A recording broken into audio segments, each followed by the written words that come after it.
പറഞ്ഞ നിങ്ങളുടെ ബന്ധുക്കാരാന്ന് പറയാ എനിക്ക് നാണക്കേട് സത്യം പറഞ്ഞു. എന്റെ ഓമനക്കുട്ട ഞാനൊരു കാര്യം പറയട്ടെ. എന്റെ ഭർത്താവല്ലേ ഞാന് കല്യാണം കഴിച്ചോട്ട് വന്ന പണിക്ക് പോകണ്ടായോ? എന്റെ ഓമനക്കുട്ട എങ്ങനെ ജീവിക്കും? എന്റെ ഓമനക്കുട്ടന്റെ വീട്ടിലാണെങ്കിൽ ഭാര്യ എങ്ങനെയാ നോക്കുന്നത്? എന്റെ ഓമനക്കുട്ട അവിടെ ഓമനക്കുട്ട അങ്ങനെ ഇത്ര നേരം അവള് പറഞ്ഞേ ഓമനക്കുട്ട. അപ്പൊ അവിടെ ഓമനക്കുട്ട നിന്നോട് ഞാനൊരു കാര്യം പറയട്ടെ.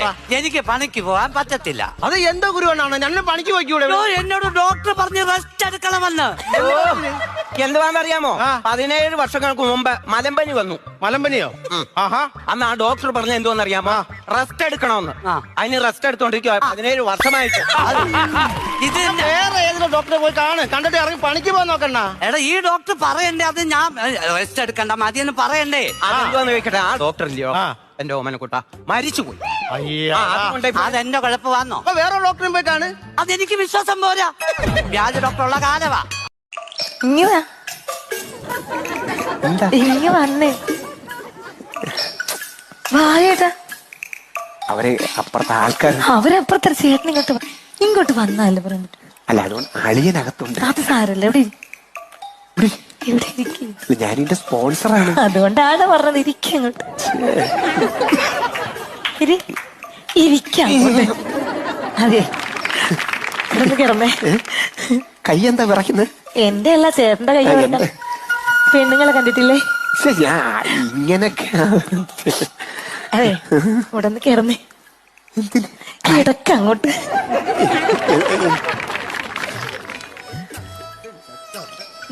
ആ വെന്റിലേഷൻ കണ്ട? അതൊരു തുണി കൊണ്ട് നമുക്ക് അങ്ങ് മൂടയാൽ. അതിന്റെ അടിവശം കണ്ട? അവിടെ അത്രയും ഭാഗത്ത് പെയിന്റ് ഇല്ല. അനന്ത് വരുന്നേറ്റേ ആ 3ന്റെ പട്ടി അങ്ങോട്ട് ഇല്ലേ? 3ന്റെ ഒരു 3 മൂന്നാറ് അന്ന സാറും ചൊല്ലിക്ക്. ഒരു 3 മൂന്നാറ്. അതങ്ങനെ വരാൻ വഴിയില്ലല്ലോ. അത് അങ്ങനെ സാറേ സംശയം ഉണ്ടായിരിക്കും. വിളിക്കാൻ പോയി. ഹലോ എന്തുവാ സാറേ? വനജ ടീച്ചറേ, സാറ് ക്ലാസ് എടുക്കാൻ സമ്മതിക്കൂലേ? അല്ല ഞാനൊന്ന് പറയട്ടെ. ഇവിടെ കുട്ടികളെ ഞാൻ 3ന്റെ പട്ടിയെ ചൊല്ലിപ്പിച്ചേ. അതിന് അപ്പൊ ഒരു സംശയമുണ്ട്. അപ്പൊ മൂന്നാറ് വരുമോ? ഞാനെന്തിനാ സാറിന്റെ കൂടെ മൂന്നാറ് വരുന്നേ? സാറേ ഞാനൊരു കാര്യം പറഞ്ഞേക്കാം. ഞാൻ കുടുംബവും പിള്ളേരുമായിട്ട് അന്തസ്സായിട്ട് കഴിയുക. എന്റെ കുടുംബ കുളം തോണ്ടരുത്. ഞാൻ പറഞ്ഞില്ലെന്ന് വേണ്ട.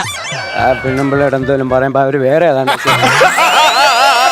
ഞാൻ നിങ്ങളോട് പലതവണ പറഞ്ഞിട്ടുണ്ട് ഈ കണ്ടക്ടറിന്റെ പണി മാറ്റിയിട്ട് വേറെ ഏതെങ്കിലും ജോലിക്ക് പോകാണോ? 10-25 കൊല്ലമായിട്ട് കണ്ടക്ടറായിട്ട് ജോലി ചെയ്ത് ഞാൻ വേറെ പണിക്ക് പോകാൻ പറ്റുമോടി? ഇത്രയും കൂട്ടി ഇല്ല പറ്റത്തില്ല. എന്താണെന്നറിയോ? അതാകുമ്പോ പെണ്ണുങ്ങളുടെ ഇടയിൽ കിടന്ന് ഇങ്ങനെ മുട്ടി വരുമ്പോ പറ്റത്തില്ലല്ലോ. ആവശ്യമില്ലാത്ത വർത്താനം പറയല്ലോ കേട്ടോ. ഒരു കണ്ടക്ടർ ആകുമ്പോ പെണ്ണുങ്ങളെ മുട്ടും ആണുങ്ങളെ മുട്ടും ഒക്കെ ചെയ്യും. പെമ്പിള്ളാർ കയറും, പൈസ ആരും ടിക്കറ്റ് ഞാൻ കൊടുക്കും. അത്ര സംഭവം ആണ്. പണ്ടൊരു ടിക്കറ്റ് എടുത്തിട്ട് ബാലൻസ് ആ തൊട്ടി കിടന്ന് ആടുന്നു. എന്നിട്ട് കുഞ്ഞിനിട്ടേക്കുന്ന പേര് പിന്നെ തരാവുന്ന. ഞാൻ പറയത്തില്ല എന്റെ കുഞ്ഞിന്റെ പേര് പിന്നെ തരാവുന്ന. കോളേജിൽ പോയപ്പോ ലൈൻ അടിക്കാൻ നടന്നോളെ. നമ്മുടെ കുഞ്ഞിന്റെ പേര് പിന്നെ തരാന്നല്ല, PN താര. പുതുപ്പറമ്പിൽ നവീന്റെ മകൾ PN താര എന്നാണ്. ബസ്സിന് ഇറങ്ങത്തേ ഇല്ല. റീടെസ്റ്റിന് വണ്ടി പണിക്ക് കയറ്റിപ്പോ ഇവളെ സീറ്റാന്ന് അഴിച്ചെടുക്കുവായിരുന്നു. അല്ല ചേച്ചിയെ കണ്ടാലേ 16 വയസ്സേ തോന്നത്തുള്ളൂ എന്ന് പറഞ്ഞതാ. അതിനെന്താ കാരണം അറിയാമോ? എന്താ ചേച്ചി? ഞാൻ എന്റെ ബോഡി മെയിൻറ്റെയിൻ ചെയ്യും. എങ്ങനെ? വെളുപ്പിനെ എണ്ണിച്ച് ഞാൻ ഓട്ടത്തിന് പോകും. വെളുപ്പിന് എണ്ണിച്ച് ഓട്ടത്തിന് പോകാൻ നിങ്ങളെന്തോ ടിപ്പറോ? അതല്ലെന്ന്, വെളുപ്പിനെ എണ്ണിച്ച് ഞാനേ വ്യായാമം ചെയ്യും. എന്തോ ചെയ്യുമെന്ന്? എക്സസൈസിങ്. വെളുപ്പാൻ കാലത്ത് മറ്റുള്ളവന്റെ പറമ്പിൽ കിടക്കുന്ന തേങ്ങ പറക്കാൻ പോകുന്നതിന് എക്സർസൈസ് എന്നാണോ പറയുന്നത്? അപ്പം നിങ്ങൾക്ക് ഞാൻ പോരാ എന്ന് ഞാൻ പറയത്തില്ല, പക്ഷെ അതാണ് സത്യം. എന്ത്? നീ പറഞ്ഞത് ഞാൻ പോരാ പോരാ. അപ്പൊ ഞാൻ വേറൊരു സത്യം പറയട്ടെ. പറഞ്ഞോളൂ. നിങ്ങള് തീരെ പോരാ. നിങ്ങൾക്ക് കിട്ടാവുന്നതിൽ വെച്ച് ഏറ്റവും നല്ലൊരു ഭാര്യയാണ് ഞാൻ. ശരിയാണ്. നിനക്ക് കിട്ടാവുന്നതിൽ വെച്ച് ഏറ്റവും നല്ലൊരു ഭർത്താവാണ് ഞാൻ. എന്നെ പറഞ്ഞാ മതി. ഭർത്താവ് എന്റെ അമ്മ എന്നോട് പറഞ്ഞതാ, നിങ്ങളെ കെട്ടല്ലേ എന്ന്. സത്യമായിട്ടും? സത്യമായിട്ടും നിന്റെ അമ്മ എങ്ങനെ പറഞ്ഞു? പറഞ്ഞതാ. അപ്പൊ ആ സ്ത്രീക്ക് എന്നോട് എന്തുമാത്രം സ്നേഹം ഉണ്ടായിരുന്നു. ഞാൻ അവരൊന്നും അറിയാതെ എത്ര തെറി വിളിച്ചിട്ടുണ്ട്. അമ്മായിയമ്മേ ഐ ലവ് യു. എന്താ അങ്ങോട്ട് തിരിഞ്ഞു നോക്കി നടക്കുന്നത്? ഞാനൊരു തലതിരിഞ്ഞവനാടി. ആരുടെ ആ ചെക്ക് ഷർട്ടുകാരൻ? നിന്റെ തോളയിൽ ഇങ്ങനെ തോണ്ടിയിട്ട് പോയ ആ ചെക്ക് ഷർട്ടുകാരൻ ആരാന്ന്? എന്റെ ദൈവത്തിനാണ് എനിക്ക് അയാൾ അറിയാൻ പാടില്ല. സത്യം പറയടി. എന്റെ ചേട്ടൻ അയാൾ എന്നെ തട്ടിയിട്ടില്ല. നിന്റെ ദേഹത്താൻ തട്ടിയില്ല, നീ അവനെ തട്ടിയൊന്നും എനിക്ക് അറിയണമല്ലോ. സത്യമായിട്ടും തട്ടിയിട്ടില്ല കേട്ടാ. നാണക്കേടല്ലേ നിങ്ങൾക്ക്? പിന്നെ എന്നെ സംശയമാണ്. സംശയമല്ല, പിന്നെ ഒരു കൺഫർമേഷൻ അതിന് വേണ്ടിയാണ്. ഇങ്ങോട്ട് വാ. എന്റെ ദേഹത്ത് ആരും തട്ടിയിട്ടില്ല. തട്ടിയിട്ടില്ലയോ? കണ്ണുകൊണ്ട് ഞാൻ കണ്ടാണോടി. നിങ്ങൾ എന്നെ ഇതിനു വേണ്ടിയിട്ടാണോ കൊണ്ടുവന്നത്? നിങ്ങൾ എന്തിനാ ആ വളക്കടയിൽ പ്രശ്നം ഉണ്ടാക്കിയത്? ഈ ഉത്സവ പറമ്പിൽ ഭർത്താക്കന്മാർ ഭാര്യയെ കൊണ്ടുവരുന്നു അവന് വളയ്ക്കാനാണോ? അതുകൊണ്ട് അവന് ചെക്കൽ തീർത്തൊന്നു കൊടുത്തത്. വളക്കാനാ? ആ മണ്ടക്കാശ്രത്തിൽ അവിടെ എഴുതിച്ചേക്കാം വളക്കടാന്ന്. ചേട്ടാ അത് വളക്കടാന്നല്ല, വളക്കട, വളയുടെ കട. എന്തായാലും എന്താ കൊടുത്തോ കൊടുത്തു. എന്തൊരു കഷ്ടമാണെന്നൊന്നും കാണുന്നില്ലേ? ഓ അത് ശരി. സീരിയൽ ബൾബ് ഇടാൻ വന്നവനെ പോലും വെറുതെ വിടത്തില്ലല്ലേ? ഞാനിവിടെ തൂട് പോലെ നിൽക്കുമ്പോ നീ എന്തിനടി അവനോട് പറയുന്നത്? ഇറങ്ങി വാങ്ങോട്ടും. ചേട്ടാ അമ്പലപ്പുറം പതുക്കെ പറ. ഹലോ, ഹായ്, എന്തിവിടെ ഞാൻ പിന്നെ ആരാടി അനാവശ്യമായി നിനക്ക് ഹായ് തന്നിട്ട് പോയത്? ചേട്ടാ അത് നമ്മുടെ വീട്ടിൽ പത്രം ഇടുന്ന കൊച്ചാ. എന്നിട്ട് ഞാൻ അവനെ കണ്ടിട്ടില്ലല്ലോ. ചേട്ടാ 10 മണിക്കല്ലേ എഴുന്നേക്കുന്നത്? അവൻ 6:30 പത്രം ഇട്ടിട്ട് വീട്ടിൽ പോകും. നാളെ 5 മണി തൊട്ട് എണീക്കണം. അവൻ നീമായിട്ട് എന്താ നിനക്ക് ബന്ധം? എന്ത് ബന്ധവും? പത്രം ഇടും, പത്രം എടുത്ത് ചേട്ടൻ വായിക്കും, അത് തന്നെ ബന്ധം. ഇനി പത്രവും വേണ്ട, പാലും വേണ്ട, ഒരു കുന്തവും വേണ്ട.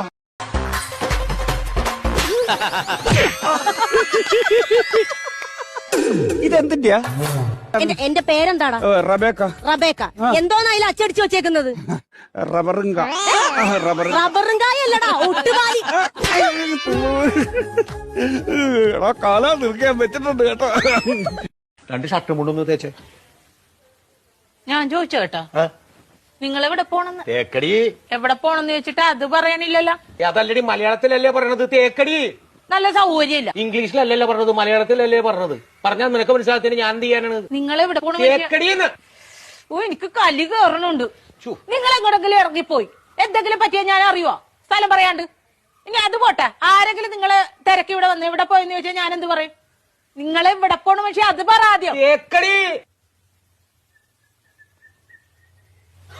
ഇങ്ങനെ ഇരിക്കണ റെഡിയായില്ലേ?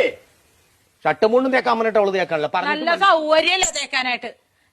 പോണ സ്ഥലം ഇതുവരെ പറഞ്ഞില്ലല്ലോ. എടാ ഒരു 100 വട്ടം ഞാൻ ഇയാളോട് ചോദിച്ചു എവിടെ പോണെന്ന്. എന്നിട്ട് അയാൾ തുണി ആക്കണ കാര്യം പറയണല്ലാതെ പോണ സ്ഥലം പറയണില്ല. എനിക്കും പറ്റൂല. ഇയാൾക്കാ പറയാൻ കഴിയില്ല. നീ എങ്കിലും ഒന്ന് പറയാം എവിടെ പോണത്? തേക്കടി. ആഹാ അത് കൊള്ളാല. ദേ ഒരു കാര്യം ഞാൻ പറഞ്ഞേക്ക, എന്റെ കെട്ടിയൻ എന്നെ ഇടിപൊടി എന്ന് വിളിക്കും. എന്ന് വെച്ച് കണ്ടവന്മാര് വീട്ടിൽ കയറി ഒന്ന് ഇടിപൊടി എന്ന് വിളിച്ചിട്ടില്ല, അടിച്ച കാരണം വിളിക്കും. പറഞ്ഞാ മനസ്സിലാവൂല. അതാണ് ഞാൻ പറഞ്ഞത്. ഞാൻ പെടാപ്പാട് വെട്ടിയിരിക്കണ ഇപ്പൊ ഇവിടെ കിടന്നു. നിനക്ക് എന്നാ കാര്യടാ എന്നെ ഇടിപൊടി എന്ന് വിളിക്കും? തേക്കടി. ഞാൻ ഒരു വട്ടം പറഞ്ഞു, ഇനി ഞാൻ അടിക്കും, സത്യമായിട്ട് അടിക്കും ഞാൻ. മനസ്സിലായില്ലേ ഇപ്പൊ പറഞ്ഞത്? പിന്നെ പറഞ്ഞാലല്ലേ മനസ്സിലാവുള്ളൂ. പറയണ്ടേ? കോട്ടയം കുമളി വഴി തേക്കടിക്ക് പോണെന്ന് ഞങ്ങ ടൂറ് പോണേണ്. ടൂറ് പോണ തേക്കടിയുടെ കാര്യമായിരുന്നാ പറഞ്ഞത്. പോട്ടെ. ശരിക്കും പിടിച്ചു പോട്ടെ. ഇടത്തോട്ട്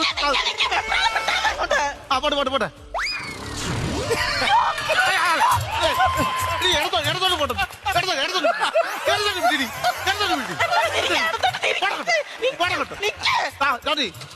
പോട്ടെ.